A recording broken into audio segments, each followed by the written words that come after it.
తీర్థయాత్రలు ప్రేక్షకులకు నమస్కారం. ఉగాది వచ్చిందంటేనే నూతనంగా కొత్త సంవత్సరం ప్రారంభమవుతుంది. మరి ప్రకృతి అంతా కూడాను సహజ సిద్ధంగా చిగురిస్తూ ఉంటుంది. పక్షుల కిలకిల రాగాలు, కోయిలల కుహుకుహు గీతాలు వినిపిస్తాయి. పచ్చని చెట్లు, పైర్లు ఎంతో అందంగా కనిపిస్తూ ఉంటుంది. ఉగాది అనేది మన తెలుగువారి మొదటి పండుగ. యుగ అంటే యుగానికి ఆరంభం అని అర్థము. మరి ఈ ఉగాది పండుగ విశ్వవసు నామ సంవత్సరంలోకి మనము అడుగుడబోతున్నాము. మరి ఈ విశ్వవసు నామ సంవత్సరంలో మన రాశి ఫలాలు ఏ విధంగా ఉండబోతున్నాయి అనేటువంటి వివరాలను గురించి అడిగి తెలుసుకుందాము. ఉగాది రోజు అందరూ కూడాను కొత్త బట్టలు ధరించి ఆలయాలకు వెళ్లి స్వామి అమ్మవార్లను దర్శించుకుంటూ ఉంటారు. మరి ఈ సంవత్సరము విశ్వవసు నామ సంవత్సరం సందర్భంగా మన రాశుల ఫలితాలు ఏ విధంగా ఉన్నాయి, వాటి గురించిన వివరాలు, ఆదాయ వ్యవహారాలు ఎలా ఉన్నాయి అనేటువంటి వివరాలన్నింటినీ మనతో వివరించడానికి, మనకు చెప్పడానికి మనతో పాటు ఉన్నారు బ్రహ్మశ్రీ మంగళంపల్లి శ్రీనివాస శర్మ గారు. మరి ఒక్కసారి గురువు గారి మాటలతోనే మన రాశి ఫలాలు ఏ విధంగా ఉన్నాయో తెలుసుకుందాము. నమస్కారం గురువు గారు. నూతన విశ్వావసు నూతన సంవత్సరానికి శుభ స్వాగతం. ధన్యవాదాలు గురుగారు. మరి ఈ సంవత్సరం మనము విశ్వవసు నామ సంవత్సరము ఆ సంవత్సరంలోకి అడుగు పెట్టబోతున్నాము. మరి ఈ సంవత్సరము 12 రాశుల వారికి వారి వారి రాశి ఫలాలు ఏ విధంగా ఉన్నాయి, ఆదాయము, నష్టము, లేకపోతే లాభాలు ఇవన్నీ కూడాను ఏ విధంగా ఉన్నాయి అనేటువంటి వివరాలు మాకు తెలియజేయండి. మేషరాశి వాళ్లకు ప్రస్తుతము ఒక మాసము మట్టుకు సామాన్యంగా ఉంటుంది కనుక వారు నూతనమైనటువంటి ఆలోచనలు పెట్టుకుంటారు. వత్సరాంతము గురువు తృతీయ స్థాన సంచారం వలన కొత్త పనులు చేయడానికి ఉబలాటపడుతుంటారు.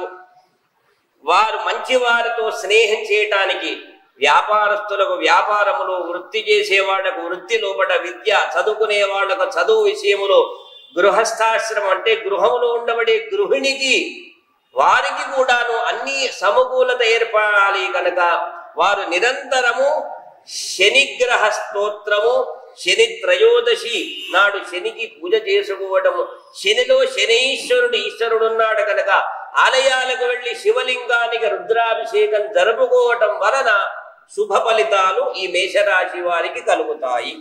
మేషరాశి వారి ఆదాయ వ్యయాలు ఏ విధంగా ఉన్నాయి? మేషరాశి వాళ్లకు 2 వంతుల ఆదాయము వస్తే 14 వంతుల ఖర్చు. ఆదాయం అంటే ఆర్జిస్తారు, ఖర్చు 14. పెద్ద దానివల్ల వ్యత్యాసం ఏర్పడదు. అది కేవలం మనం చేసేటువంటి ధార్మిక బుద్ధి, ఉండబడేటువంటి సహనముతోటే ఏర్పడతాయి. ఇవి శాశ్వతం కాదు. అయ్యో 2 రూపాయలు సంపాదిస్తే 14 రూపాయలు ఖర్చు అవుతాయి అనుకోకూడదు. కనుక పంచాంగములో సిద్ధాంతులు, పండితులు పెట్టినారు. దానివల్ల మనం బెంబేలు పడాల్సిన పని లేదు. మనము ఉన్నదాన్ని కాపాడుకోవాలి. పూర్వములో 100 రూపాయలు సంపాదిస్తే 99 ఖర్చు పెట్టకుండా ముందు చూపు అంటారు. ముందు చూపులు ఉండటంతో మనకు ఆ పరిజ్ఞానం అలవడుతుంది. మరి మేషరాశి వారు ఏ మంత్రాన్ని జపిస్తే వారి అంటే ఆదాయము 2 ఉంది, 14 వ్యయం ఉంది అని అన్నారు కదా, కాబట్టి వారు ఏ మంత్రాన్ని అయితే పఠిస్తే వారి ఆదాయం వృద్ధి అవడానికి అవకాశం? శ్రీ మహాలక్ష్మి నమః. నిరంతరం అమ్మవారుగా విష్ణుమూర్తి సన్నిధానములో ఉండేటువంటిది మహాలక్ష్మి నమః అని ఎప్పుడూ మనసులో పెట్టుకోవాలి. దానికి ఒక స్నానమే నియమము. స్నానమైన తర్వాత చేయాలి. మళ్ళీ పడుకునేంత మట్టుకు అమ్మవారును ప్రార్థన చేయాలి. కనుక నిరంతరం శ్రీ మహాలక్ష్మి నమః. మరి తదుపరి వృషభ రాశి. గురుగారు, వృషభ రాశి వారికి ఈ సంవత్సరం ఏ విధంగా ఉన్నాయి రాశి ఫలాలు? వృషభ రాశి వాళ్లకు ఆదాయం 11, వ్యయం ఖర్చు 5. 11 వంతులు సముపార్జన చేస్తే 5 వంతుల ఖర్చు. ఈ వృషభ రాశి వాళ్ళు ఎంతో ఔదార్యవంతులు. వేదాంతరమైనటువంటి భక్తి భావము, ధార్మిక చింతన, పుణ్యక్షేత్ర సందర్శన, ఆలయాలకు వెళ్ళటము. ఈ వృషభ రాశి వారికి ద్వితీయమందు గురువు 11ంట శని ఉండటం వలన శుభాలే జరుగుతాయి. మధ్యలో కొంత ఒడిదొడుగులు జరుగుతాయి, కానీ వృత్తి, వ్యాపారము, నూతన వ్యాపారము, నూతన పెట్టుబడులు అన్నింట విద్య చదువుకునే వాళ్లకు ఉత్తమ శ్రేణి, ప్రథమ శ్రేణిలో ఉత్తీర్ణత ఇవన్నీ జరుగుతాయి. వీరు నిరంతరం భక్తాంజనేయ స్వామి సన్నిధికి వెళ్లి ప్రదక్షిణం చేయడము, భక్తాంజనేయ స్వామి వారిని దర్శించుకొని వారికి పూజలు జరపడం వలన దుఃఖాలు తొలగి శుభాలు కలుగుతాయి వృషభ రాశి వాళ్లకు. తదుపరి మిథున రాశి. గురుగారు, మరి మిథున రాశి వారికి ఈ సంవత్సరము ఆదాయ వ్యయాలు ఏ విధంగా ఉన్నాయి, వారి రాశి ఫలాలు ఏ విధంగా ఉన్నాయి, అలాగే వారు ఏ మంత్రాన్ని జపించాలి అనేటువంటిది వివరించండి. మిథున రాశి వాళ్ళు ఆదాయము 14, 2 ఖర్చు. ఆదాయము ఆర్జించడము 14 వంతులైతే వ్యయము ఖర్చు 2. వీరికి ఏకాగ్రత ఎక్కువ, చురుకుదనము ఎక్కువ. ఈ యొక్క మిథున రాశి వాళ్లకు 10ంట శని జన్మరాశి యందు బృహస్పతి ఉండటం వలన ఏ పని చేసినా కూడా ఏకాదశ స్థానము అంటారే, దానికి ఒక స్థానమే తక్కువ కనుక వ్యవహారము నూతనంగా ఇల్లు నిర్మాణం చేయాలని, స్థలాలు కొనుగోలు చేయాలి, కొత్త పనులు చేయాలి. వసతి గృహములో పిల్లలు స్థిరపడితే వివాహాది శుభకార్యాలు చేసే యోగ్యత, విదేశీ ప్రయాణములు. వీరు కూడా ఈ మిథున రాశి వారికి కూడా పుణ్యక్షేత్ర సందర్శనాలు చేయటము. వీరు మట్టుకు మిథున రాశి వారు శ్రీరామ రక్షా స్తోత్రము, శివమహిమన స్తోత్రమును చదువుకోవటం వలన ఎలాంటి దుఃఖ బాధలు కలగవు, శుభాలు కలుగుతాయి. తదుపరి కర్కాటక రాశి వారు. కర్కాటక రాశి వారి రాశి ఫలాలు ఏ విధంగా ఉన్నాయి, వారి ఆదాయ వ్యయాలు ఏ విధంగా ఉన్నాయి, వారు ఏ మంత్రాన్ని పఠించాల్సి ఉంటుంది? కర్కాటక రాశి వారికి ఆదాయము 5, వ్యయము 2. ఆదాయము సంపాదించేది 5 వంతులైతే 2 వంతులు ఖర్చు. వీరి మనస్సు కొంత కోపము, క్షణభంగురము. ఆ క్షణములోనే మళ్ళీ మానసికమైనటువంటి పరిపక్వత. కనుక ఈ కర్కాటక రాశి వారికి 10 అంత శని ఉండటం వలన అన్ని రంగాల వారికి మంచి కలుగుతుంది. కొంత వ్యవధి, కొంత వ్యత్యాసం ఏర్పడుతుంది. కనుక ఎలాంటి ఇబ్బంది పడకుండా ఉన్నంతలో శాంతమైనటువంటి వివరణ. వీరు నిరంతరము కూడా ఉన్నంతలో విష్ణు సంబంధమైన స్తోత్రములు పఠించటం వలన శుభము. గురుగారు, ఇప్పుడు సింహరాశి వారి రాశి ఫలాలు ఏ విధంగా ఉండబోతున్నాయి, వారి ఆదాయ వ్యయాలు ఏ విధంగా ఉన్నాయి, అలాగే వారు ఏ మంత్రాన్ని పఠించాల్సి ఉంటుంది? సింహరాశి వారికి ఆదాయం 11, వ్యయము 11. అంటే సముపార్జన 11, ఖర్చు 11. ఈ రాశి వారి లక్షణములు స్త్రీ పురుష స్వభావము, విశాల హృదయము, చక్కటి పరోపకార గుణం గలవారు. ఈ యొక్క సింహరాశి వారికి 11ంట గురువు వల్ల అంతా అనుకూలమే. తలచిన కార్యాలు, ఆగిపోయిన కార్యాలు, ఆగిపోయిన పనులు అన్నదమ్ములతో, అక్కజెల్లెళ్లతో, సకుటుంబముతో, భార్యాపిల్లలతో అన్యోన్యంగా అనురాగంతో ఉంటారు. వీరు కూడా పుణ్యక్షేత్ర సందర్శనాలు చేస్తారు. ఉన్నంతలో ధార్మికమైన భక్తి జీవనాన్ని పొందుతారు. వీరు శ్రీరామద ఆపదుద్ధారక స్తోత్రము, సకల కార్య సిద్ధికి సుందరకాండ పారాయణము చేయడము శుభకరము. తదుపరి కన్యా రాశి. మరి కన్యా రాశి వారికి ఈ సంవత్సరము ఆదాయ వ్యయాలు ఏ విధంగా ఉన్నాయి, వారి రాశి ఫలాలు ఏ విధంగా ఉండబోతున్నాయి, అలాగే వారు ఏ మంత్రాన్ని పఠించాల్సి ఉంటుంది? కన్యా రాశి వారికి ఆదాయము 14, 2 ఖర్చు, వ్యయము. ఈ కన్యా రాశి వారికి బంధు ప్రేమ, భార్య, పిల్లలు, సకుటుంబ పైన అందరిపైన అనురాగమైనటువంటి జీవనాన్ని అనుభవిస్తారు.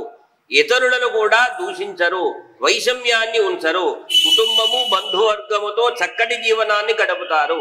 కన్యా రాశి వారికి గురువు 10ంట ఉండటం వలన చేతి వృత్తులు, వృత్తి యందు, వ్యాపారమయందు, రైతులు ప్రతి వారికి కూడాను సకల శుభాలు జరిగే అవకాశాలుంటాయి. మధ్యలో ధార్మికమైన, ఆధ్యాత్మికమైన కార్యాలు వసతి గృహములో చేస్తూ ఉంటారు.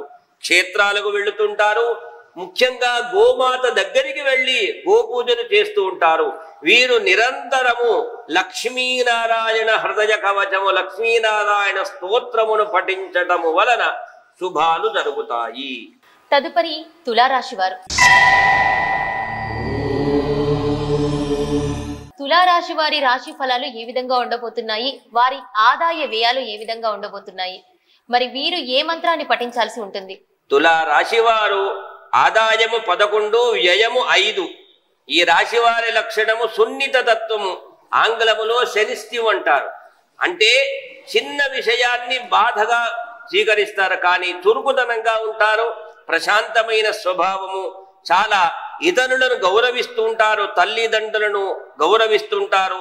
ఉన్నంతలో పెద్దలను, గురువులను, బ్రాహ్మణోత్తములను నిరంతరము కూడా ప్రార్థిస్తూ ఉంటారు.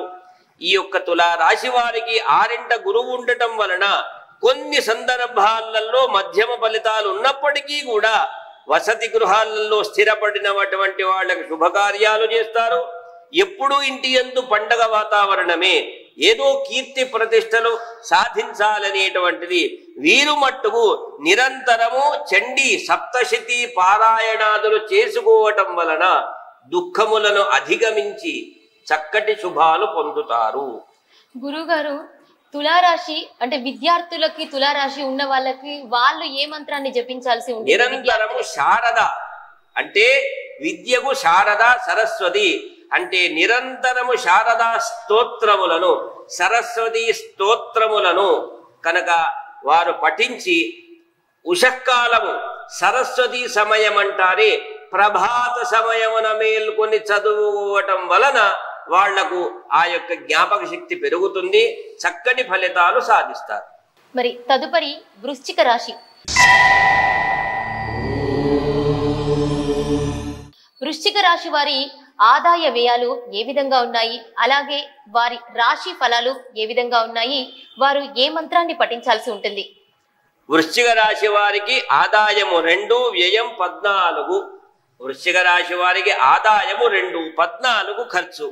చిన్నతనము నుండి మధ్య మధ్యలో కొంత అనారోగ్యం అయినప్పటికీ కూడాను మధ్య మధ్యలో శివుడికి సంబంధించిన అభిషేకాలు చేసుకుని అభిషేక జలాన్ని మార్జన చల్లుకోవడము, శివతీర్థము, గోమూత్రము స్వీకరించటం వలన ఆ దుఃఖములు, అనారోగ్యముల నుండి దూరమైతారు, మానసికంగా గట్టిపడతారు. ఈ వృశ్చిక రాశి వారికి గురువు 8వ స్థానం, 5వ స్థానం శని సంచారం వలన కొంత మిశ్రమ ఫలితాలు ఉన్నప్పటికీ కూడా వారి వసతి గృహాలలో ఎన్నో శుభకార్యాలు, ధర్మకార్యాలు, భగవంతుడికి సంబంధించిన సత్కార్యములు నిర్వర్తిస్తే అన్నదానాలు బాగా చేస్తారు. వీరు నిరంతరము సకల కార్యసిద్ధికి సుందరకాండ పారాయణమే శుభము. తదుపరి ధనస్సు రాశి. ధనస్సు రాశి వారి రాశి ఫలాలు ఏ విధంగా ఉన్నాయి, వారి ఆదాయ వ్యయాలు ఏ విధంగా ఉన్నాయి, అలాగే వారు ఏ మంత్రాన్ని పఠించాల్సి ఉంటుంది? ధనుస్సు రాశి వారికి ఆదాయము 5, వ్యయము 5 సమానం. సముపార్జన 5, ఖర్చు 5. ఈ రాశి వారి లక్షణాలు మంచి ఆకర్షణీయమైనటువంటి రూపము, తల్లిదండ్రుల యందు, గురువు యందు, బ్రాహ్మణ యందు, దేవీ దేవతల యందు అఖండమైన భక్తి. ఉన్నంతలో పాపాన్ని తొలగించుకోవాలనేటువంటి నిర్ణయం తీసుకుంటారు. ఎప్పుడూ గంగా గోదావరి స్నానాదులు చేయాలి, ఉన్నంతలో ఇతరులకు ఉపకారం చేయాలి, ధర్మ కార్యాలు చేయాలనేటువంటి పట్టుదల ఈ యొక్క రాశి వారికి. ధనుస్సు రాశి వారికి గురువు 7వ స్థాన సంచారం వలన వీరు కూడా సత్కార్యములు, శుభకార్యములు, ఒకవేళ వసతి లేకపోయినా ఇతరుల యొక్క ప్రోత్సాహముతో ఎన్నో కార్యాలు చేసే అవకాశం కలుగుతుంది. వీరు నిరంతరం హనుమత్ సంబంధమైనటువంటి హనుమాన్ చాలీసా, హనుమ స్తోత్రము పారాయణములు చేస్తూ హనుమంతుడి ప్రదక్షిణములు చేయటం వల్ల శుభ పరిణామములు కలుగుతాయి. తదుపరి మకర రాశి. మకర రాశి వారికి విశ్వవసు నామ సంవత్సరంలో రాశి ఫలాలు ఏ విధంగా ఉండబోతున్నాయి, వారి ఆదాయ వ్యయాలు ఏ విధంగా ఉన్నాయి, అలాగే వారు ఏ మంత్రాన్ని పఠించాల్సి ఉంటుంది? మకర రాశి వారికి ఆదాయము 8, వ్యయము 14. ఆదాయము 8 వస్తే 14 ఖర్చు. ఈ రాశి వారి లక్షణము ధనము, అధికారము, కీర్తి, ప్రతిష్ట ఏదో సాధించాలి అనేటువంటిది. కొంత సమయములో ఓర్పును కోల్పోతారు, మళ్ళీ విశ్లేషించుకుంటారు. నేను అపరాధం చేసినాననుకుని క్రమశిక్షణతో ఓర్పుతో మెదులుతారు. వృత్తి విషయములో, వ్యాపార విషయములో, కుటుంబ విషయములో చక్కటి ప్రేమానురాగాలతో ఉంటారు. ఈ మకర రాశి వారికి తృతీయ స్థానమున శని, షష్టమ స్థానమున గురువు వల్ల మిశ్రమ ఫలితాలు కలిగి మధ్య మధ్యలో కష్టాలు కలుగుతాయి. అది కష్టంగా భావించకుండా దేవీ దేవతల శరణు వేడుకొని నిరంతరం శ్రీ సుబ్రహ్మణ్య స్వామి మంగళవారం రోజున సుబ్రహ్మణ్య స్వామి ఆరాధన చేయటం, ఉన్నంతలో కూడా ప్రతి గోమాత దగ్గరికి ప్రతినిత్యము సూర్యోదయము లేదా ప్రదోష వేళ గోధూళి సమయమున గోవుల సన్నిధికి వెళ్ళి స్వచ్ఛమైన ఆకుకూరలు తినిపించటం వలన వారికి శుభ ఫలితాలు కలుగుతాయి. తదుపరి గురువుగారు కుంభరాశి. మరి కుంభరాశి వారికి ఈ సంవత్సరము రాశి ఫలాలు ఏ విధంగా ఉన్నాయి, అలాగే వారి ఆదాయ వ్యయాలు ఏ విధంగా ఉన్నాయి, వారు పఠించాల్సినటువంటి మంత్రం ఏమిటి? కుంభరాశి వారికి ఆదాయము 8, 14 వ్యయం, ఖర్చు. ఆదాయమేమో ఆర్జించడం 8 అయితే ఖర్చు 14.